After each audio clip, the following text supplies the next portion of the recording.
What's up, Ghost fam? I hope everybody's having an amazing day today and you're getting everything that you set out to get. I was sitting here today and I had a thought. Kev the Pokey Ghost here, and I think it's time we talk about card care. And how often I see things while I'm going around live streams and seeing the community online, and I see things like, should I rip it or flip it? I've even seen people make the request of just like, hey, take a bite out of that card. Like, why would you do that? And so I thought it would be nice if I just took a second, went over a few things on how I take care of my cards, as well as the philosophy behind we should take care of all of our cards. Whether it's a hit, whether it's a common, whether you'll find it 20 years from now in a dump bin, it should all be taken care of, and I will explain the why behind it and that potential behind every card. So first thing I wanted to touch on is oftentimes I'm a big fan of the 3-pack blisters, and a lot of the times they come with a promo card in the front of it. Maybe it's flipped around backwards so you can't see it. Maybe it's displayed. We're all very aware. Sometimes when you open these packages, that promo card is curved or bent in a slight way where it's like, you know what, it's fine, it looks great, it might even get a 10, but it's curved. And that curve is keeping us from wanting to go forward. So the one thing I've always thought to myself was, why don't you get a book and put a book on it, or put it inside a book and rest other books on it, try and flatten it out over time. So I wanted to do a little experiment, and I decided to bring all of you with me. Although it's not a grandiose experiment, what I did do was I did go and I found the biggest book that I could. I flipped it open, and it seems to be irrelevant, but the page itself was 506, right in the middle of this giant book, and it was a little Morpeko promo card that I had received, and I have it here. Let's go ahead and take a look. Alright, so here's our little Morpeko promo card. Super cute, of course, little Natu in the back. And he's going after a Diplin, not an apple. With that, let's take a look. Okay, so this was majorly curved. I wish I'd taken a before picture. The thought just came to me when I got it, but it's been sitting in that book for about a week. And I would say it got a majority of the bend out, but as we commonly see with binder pages, you can see that it now does kind of an S, and it kind of upturns on the end because it was in the spine with the pages. My bad. Luckily this was just a little Morpeko and not my first one. So this was a good experiment card, and it is still going to be loved. I'm going to put it in the promo binder, and hopefully over time the pressure of the binder will flatten it out. So I did want to start there. Now, a lot of things we are all very well aware of when it does come to card collecting. And the one thing I wasn't aware of when I first started getting back into it was the different size of sleeves that you can have around the card. And I prefer the clear sleeves just so you can see the front and back, as I'm not playing with them. So the difference in size is going to be an exact fit versus a penny sleeve. And this is what's referred to as a penny sleeve. It just kind of slips in and out really nice. Whereas we do have perfect fit sleeves, which are going to be just a little bit more tight, a little bit, well, fits the card a little more perfect.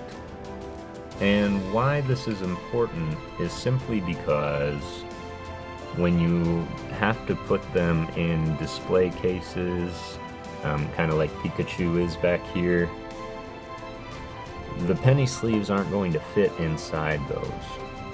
And granted, if you do send them off to PSA, I don't think it really matters if it's in an exact sleeve or a penny sleeve.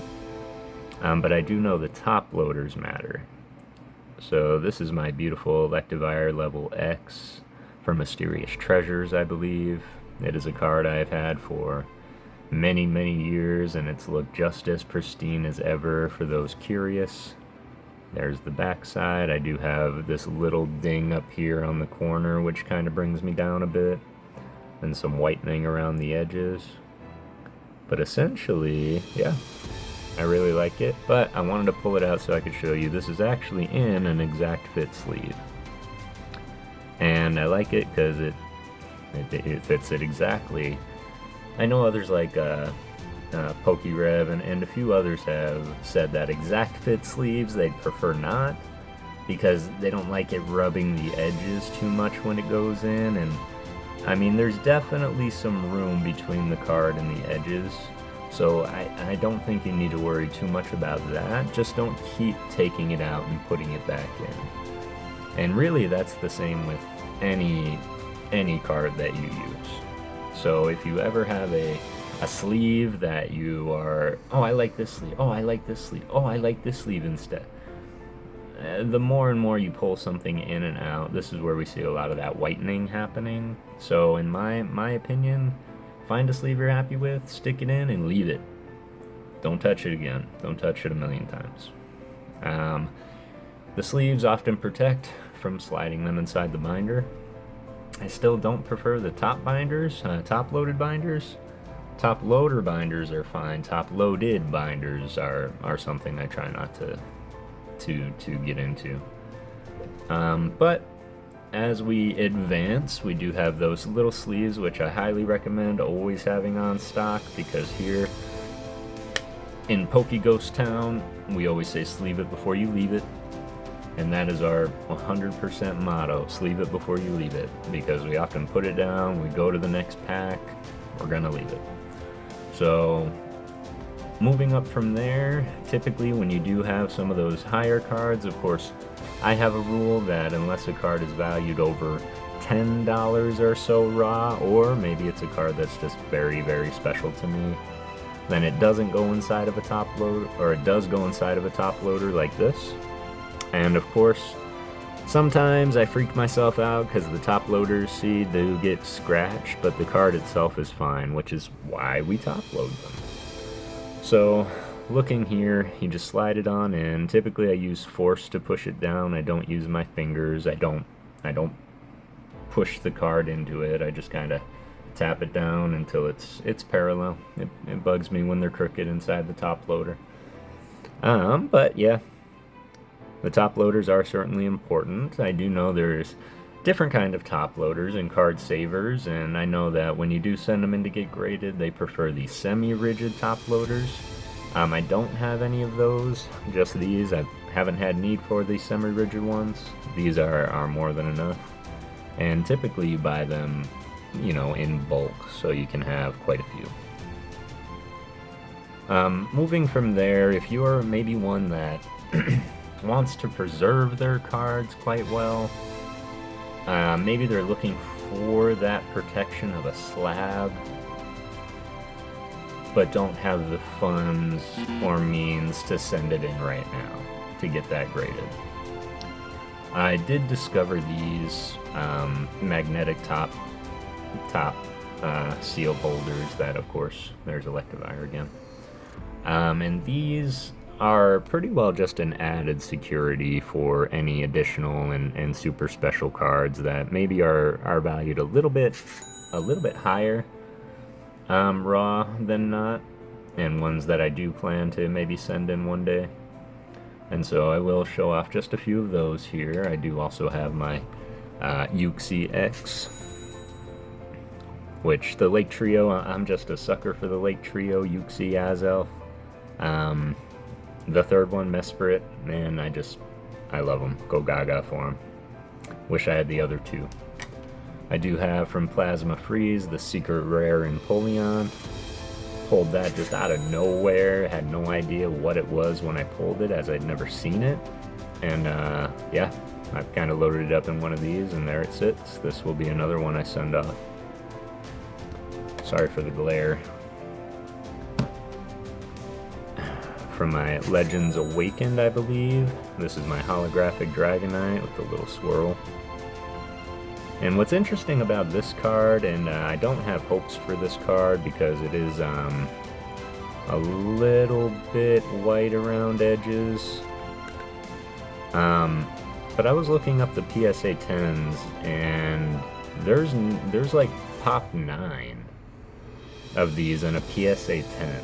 And the last PSA 10 sold for something like $2,400. And so I kind of sealed it up, and I am going to send it to get graded. Who knows? Wish me luck, y'all. Dragonite, definitely not a bad one to have, specifically from a from an older set like that. One of the last ones that I want to share is going to be this one here. And this is one that I mentioned in a previous video around the Legendary Collection Firework Pattern holographic, reverse holographic from Legendary Collections. And some reason, this guy right here has a big following. Everybody seems to, there's a big attraction for this card. And it was something I came across. Of course, I had this, I Caterpie, and then of course the Ghastly that I normally have sitting back there. But yeah, this one here, don't know these prices off the top of my head. They seem to update daily. I'll go ahead and throw them up right here. But yeah, this is ones that I feel need the most protection, because even if I spill, if I drop it, it might pop open. But I mean, essentially the brunt of the impact will go on the case, and I think that's where I'm getting at, because I just put these away and I really don't touch them. So you can get a little bit more crazy with it if you prefer, because there are like, you can get a top loader, and then a sleeve for your top loader, and then a sleeve for the sleeve top loader, and you can put your card in a perfect fit sleeve, and then a penny sleeve, and then a top loader, and then a sleeve top loader. You know, you can really go all out if you want to. Honestly, one sleeve is enough. One case is enough. All that I suggest is never put a card in anything without either a penny sleeve or a perfect fit, because otherwise, even over time, just the rubbing, as DPM has proven over time, even shaking in a PSA slab can cause a little bit of damage. So never do anything without a sleeve. Deep Pocket Monster, I've referenced him a lot, and that's because everybody knows him for should I open it or keep it sealed, but more so for his bad binder behavior videos, which I'll throw it down below. I think everybody should watch it. But he did say, like, we should focus on keeping our cards in a side-loaded binder instead of a top-loaded binder, so there's going to be no accidents or maybe dirt that we didn't need getting in there when we're walking around and dumping our cards all over the ground, which, be honest, we've all done it at one point before. And so what I did was I went through everything that I had, and I reorganized it. And sorry for the condition of the front of the binder, that's why it's in the binder. It's always protected my base set cards. But in this binder, I did go ahead and I took everything out. And additionally, I sleeved them all and I put them all back in. Doesn't matter if it was rare, it doesn't matter if it was uncommon or common, it doesn't matter if it was a trainer or energy.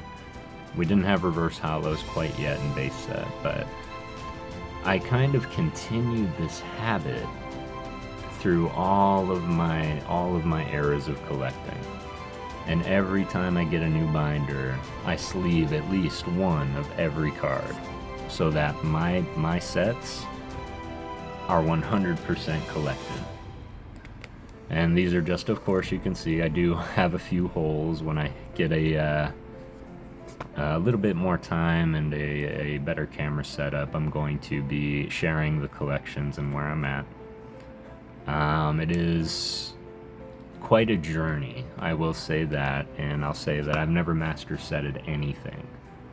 And that's okay, because stuff like that will happen over time. But as I was going through this, I was flipping through, and I saw this guy here, ditto. And you know what? That reminded me of another story. This story takes me back to, again, before I had moved out here to Arizona, and it was like right before. And my sister also collected Pokemon cards, but I don't think she was so much into it for the collecting as it was like I couldn't have that for myself, right? So she did have a binder, she did have a little collection, and she did like her cards, and it may have grown into a little bit more. I do know that she valued her Wigglytuff, and I felt this obligation around Wigglytuff, oddly enough. And when she had moved away from Michigan, her collection got left behind. Fast forward, it's lost. It's gone the way of all of our childhood collections, and we were unable to locate it. And I bet there's some gems in there. But the one thing that she remembers having most was a holographic Wigglytuff from Jungle, I believe. This one. And it was glorious. And I didn't have one. I didn't even have a non-holo. So I was jealous. I wanted some of those cards. And although this isn't the card, funny story, another card that she had was this Ditto. And again, wasn't this Ditto. It is in a double sleeve. But this Ditto came from a really good friend of mine who we discovered.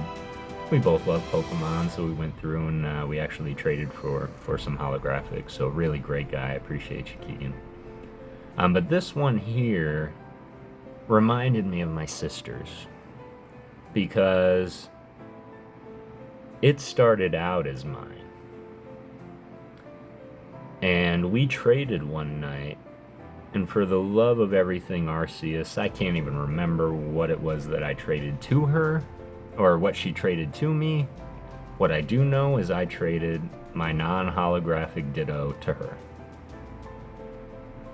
You ever had trader's remorse?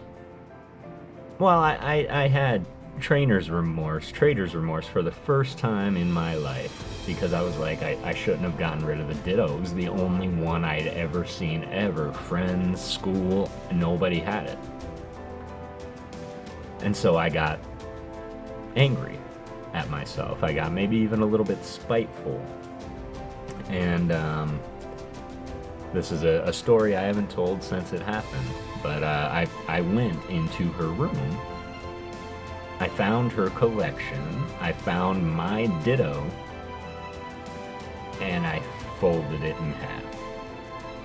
Kind of like in a quarter diagonally, and then I took one of the other corners and I pressed that down too. Even talking about it now, it's breaking my heart. But I did that because I knew the value of a card and where it went when damaged. And maybe I just, as a snotty little brother, just didn't want her to have something nice. And you know what? I feel really, really bad about it. I do. Primarily because she also wanted me to have something to remember her by. And she gave me this Ditto back. And I was so excited. And then I saw the creases that I put in it. I deserve it. That's karma. 100. That's karma. 100%. The Ditto I ruined came back to me. It happens. It happens to the best of us, and I do still have that Ditto somewhere. It is around here. I know this because when I acquired this Ditto, I traded that Ditto for it. Swapped out the hollow for the non-hollow, as Keegan didn't really care too much about the collection itself, and maybe just having the card, where I was in it more for the value. And I told him the story, and before he had moved next, he came over to my house, and wouldn't you know, Ghost Fam, he gave that Ditto back to me again. And that's how I know it's still around here somewhere. Honestly, I just cannot find it. And for me, that might be good, because it is somewhere safe, where it is not getting any more damage. Now let me back up a little bit to that Wigglytuff we were talking about. Because this was the card my sister asked me, like, hey, this is the card that I can remember having. And her birthday was coming up last year, and I was down a little bit, and I couldn't think of anything to maybe get her, and then I had this thought, and this Ditto came flooding back into my mind. And I felt really bad about it. And so something odd happened as I was going through and collecting Paldean Fates. If you like Paldean Fates, please comment down below. I would love to hear your successes with Paldean Fates. It's one of my favorite sets. But as I was going through, I happened to pull a full art, shiny Wigglytuff. That's right. This one. So glorious, and as it was looking at me with his little green eyes, all I could think of was my sister. And suddenly that idea came to mind, and I put it in one of my magnetic top loaders, and I gave it to her for her birthday. And I said, sorry we weren't able to get the Wigglytuff back. However, I was pulling Paldean Fates and this came up, and I wanted you to have it. And maybe in my mind it was a way to make up for the Ditto, I suppose. And y'all might be wondering, well, Kev, if you gave it to her, why do you have it? Well, that I believe is now my good karma for taking accountability for having that thought, because a week later I was pulling some more Paldean Fates and boom, I got it again. It came right back to me. And that's why I just want to remind you all to always be good to your cards. One thing that my father, Granddaddy Ghost, always says is, why? Why not just put it away for 20 years? Any card will appreciate over 20 years, clearly. And so what I do have is I'm going to throw up just right quick, just some of the cards that back in the day we might have just looked past. And now, sometime later, raw and a PSA 10, if possible, some of these cards can make you a lot of money. Some people are trying to complete these sets, and if you have that one in the best condition, but it's not about monetary value. I've never been so much about trading for monetary. And I've referenced him a lot, but DPM, he often says the greatest trade you can make is when you both walk away happier than you did before. Whether that is feeling like you got your value worth, whether that is walking away with the card you didn't think that you would have. If you are happier when you walk away, then that trade was worth it. Doesn't matter if it was fair. It was fair to you. And don't let anybody tell you how to trade. So remember, Ghost Fam, sleeve it before you leave it. sleeve every card when you put it away in a binder. Top-loaded binder or side-loaded binder, it is completely up to you. All that I advise against is tipping that beast upside down. Don't do that. But if you're just putting it in a binder to store it away, there's nothing wrong with top-loaded binders. However, I do have a warning about top-loaded binders if you made them yourself. A lot of binders have 3 rings. 3 rings destroy cards over time. And I'm going to show you real quick how. I hate doing this, but for experiment's sake, if you have a 3-ring binder with cards in it, and one of your friends is flipping through your cards, and then whoop, closes it, runs away, this is going to happen to your bottom pages. See how they're curled under that ring? Well, guess what? The cards on that back page are curled under as well.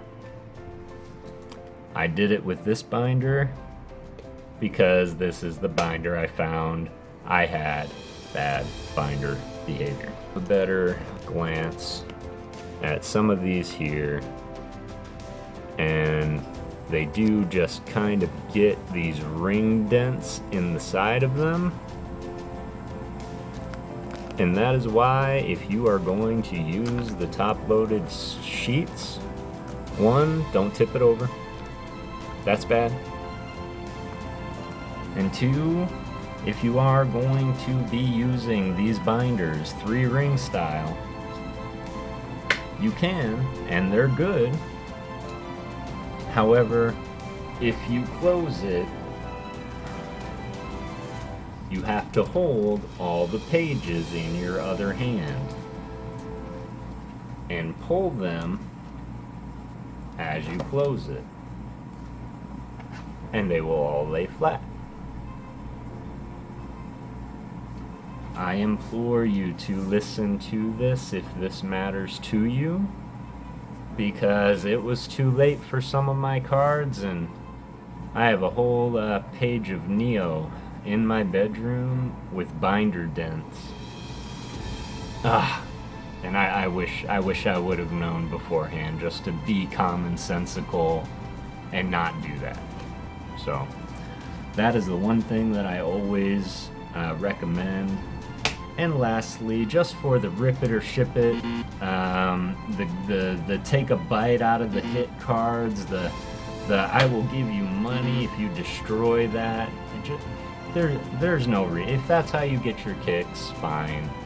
But if there's one thing that the Pokey Ghost and our Ghost fam will always respect, it is the care of the card. Because no matter how small these cards are, they are important to someone and will be worth much more someday. I really appreciate you letting me get off on that tangent of a story, share with you a little bit about card care, to share my experiment with you over the Morpeko. And yes, it is a little bit wavy, so I wouldn't recommend putting it inside a book, but maybe under a book. With that, if y'all like what you saw, please give it a like. If you are still watching at this point, I absolutely appreciate you. The world is better with you in it, and you are you, and no one else is. You are really good at being you, and continue to do it. I hope everybody continues to have an amazing day, and remember, peace, love, and Pokemon.